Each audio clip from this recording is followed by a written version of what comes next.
सम्पूर्ण नमस्कार। जय राष्ट्रवाद साथीहरू। हिजो उम्मेदवार दर्ता भए लगतै देशमा चुनावी माहौल बढेर गएको छ साथीहरू।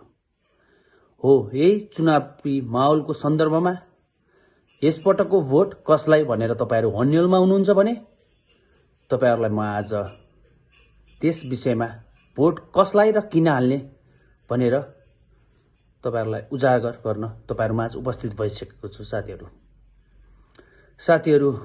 देशमा ठूला ठूला विद्रोहहरू भए, ठूला ठूला आन्दोलनहरू भए र त्यस आन्दोलनको जगमा उभिएर जहिले पनि एउटा दल प्रमुख दल हुने गरेको छ।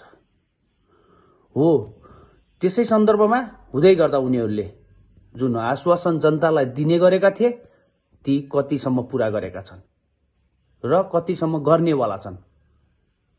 त्यसो भएको हुनाले तपाईहरूले इतिहास हेर्नुहोस् एकचोटि र भर्खरै भएको जेन्जी विद्रोह मार्फत हाम्रा 76 जना युवा साथीहरूले शहादत प्राप्त गर्नुभयो। हो, त्यो शहादत प्राप्त केका लागि थियो र किन थियो भन्ने कुरा तपाईहरूको प्रमुख सवाल हुनु पर्दछ साथीहरू।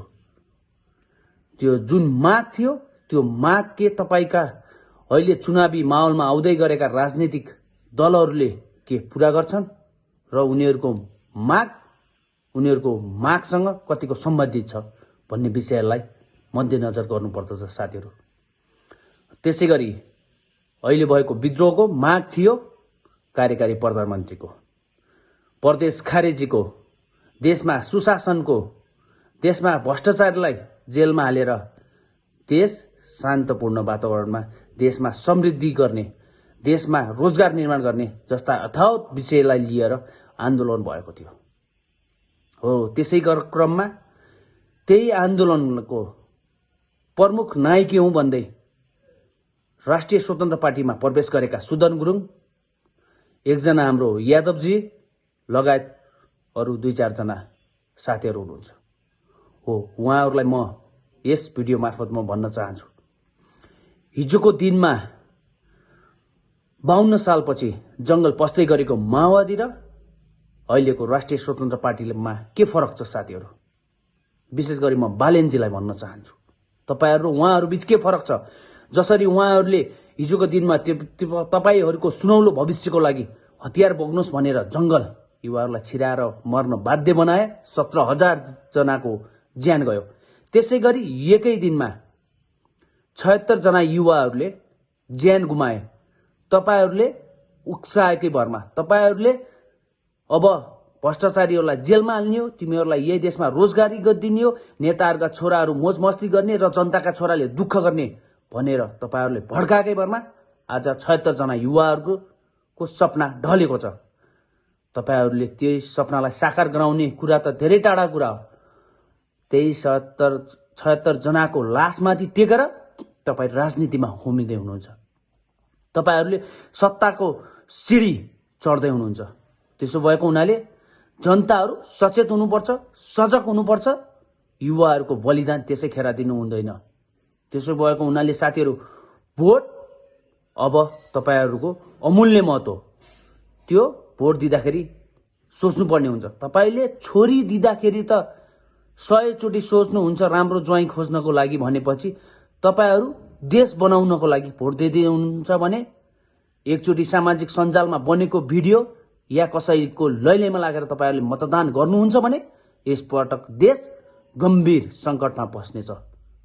त्यो संकट मोचन गर्नको निमित्त तपाईहरुलाई म आज हार्दिक अनुरोध र अपिल गर्दछु, जेन्जीका माग कसैसँग कुनै पार्टीसँग सम्बन्धित छ त रापरपासँग छ साथीहरु। रापरपाले विगत कयौं वर्षदेखि उठाइरहेका छ यी मुद्दाहरू। भ्रष्टाचारीलाई कारबाही हुनुपर्छ, भ्रष्टाचारीलाई जेल खोज्नुपर्छ। 47 सालदेखि यताका उच्च पदस्थमा बसेका सम्पूर्ण कर्मचारी तथा नेताको सम्पत्ति छानबिन गरेर भ्रष्टाचार गरेको भए उनीहरूलाई जेल हाल्नुपर्छ भनेर आवाज बुलन्द गर्दै सडक र सदन तताएको थियो। त्यो कुरा तपाईहरुले एकचोटी स्मरण गर्नुहोस्, बुझ्नुहोस्।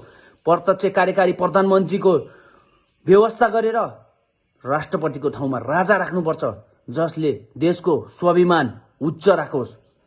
एउटा सङ्कटको परिस्थितिमा अभिभावकको भूमिका खेलोस्। अस्तिको तपाईँले आन्दोलन देखिसक्नुभयो, राष्ट्रपति कसरी कुलेलाम ठोकेका त हो, त्यस्तो राष्ट्र प्रमुख होइन। देशको रूपमा अभिभावकत्व भूमिका निर्वाह गर्ने अभिभावक खोजेको हौँ हामीले। र त्यसै गरी यो देश कङ्गाल पार्ने प्रदेश संरचना खारेजीको माग उठाएर राप्रपा निरन्तर सङ्घर्ष गरिरहेको छ। हो, अब समय आएको छ, अब एउटा घडी तपाईँहरू माझ अवसर आउँदै गर्दा तपाईँहरूको भोटको सदुपयोग गरेर प्रदेश संरचना खारिज गर्छु भनेर हिँडेको पार्टीलाई भोट दिने कि यही प्रदेश संरचना ठिक छ, यही खर्चिलो व्यवस्था जसले देशलाई नाङ्गो बनाइरहेको छ, त्यसै व्यवस्थालाई ठिक छ भनेर हिँडेका दललाई दिनुपर्छ। काङ्ग्रेस एमाले माओवादी र अहिले आउँदै गरेको रासपामा के फरक देख्नुहुन्छ तपाईँहरूले? व्यक्ति फरक छ, पार्टी उही हो, उनीहरूको प्रविधि उही हो, उनीहरूको जनताहरूको आँखामा भ्रम सिर्जना गर्ने तरिका पनि उही छ। त्यसैले योचोटि तपाईँहरू त्यो भ्रममा नपर्नुहोस्। एकछिनको रमाइलो, एकचोटिको माहौल, एकचोटिको क्रेजलाई देखेर तपाईँहरूले आफ्नो मतदान गर्नुहुन्छ। देश गम्भीर सङ्कटमा पर्छ, देश धेरै पछाडि पर्छ। अहिले अवसर आएको छ।